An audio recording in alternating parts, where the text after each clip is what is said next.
Nicola Sturgeon has said she believes there is a majority in the House of Commons for staying in the single market. Speaking on the Andrew Marr show, Scotland's First Minister said by far the best option for the Scottish economy is to stay in the EU and the least damaging is staying in the single market.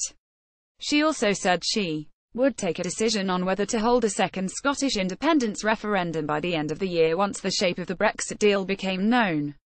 She said, "I believe there is a majority in the House of Commons for remaining within the single market if Labour gets its act together.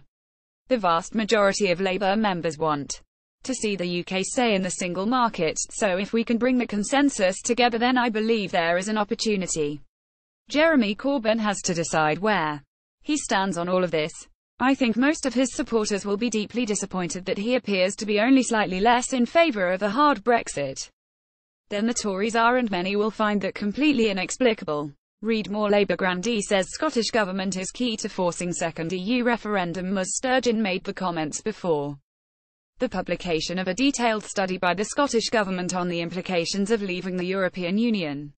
She said no clarity or certainty has been provided about a hard Brexit's supposed benefits. The First Minister said people wanted to see clarity over the relationship between the UK and Europe. She added at that point, "What I've said is that we will look at that and determine at that stage if Scotland should then have the right to choose between whatever that new relationship with the UK is going to be or choosing to be an independent country." Scottish Government analysis, published on Monday, sets out the impact on Scotland's future economic growth of three options for the future UK relationship with Europe, if the country cannot remain members of the EU.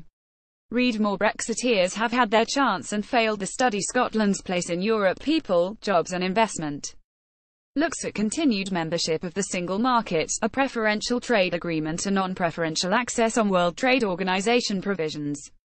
She said more than 18 months on from the Brexit vote, it beggars belief that the UK government is not only still unable to say what kind of relationship it wants with the EU, but has also failed to produce any meaningful economic assessment of the different possibilities.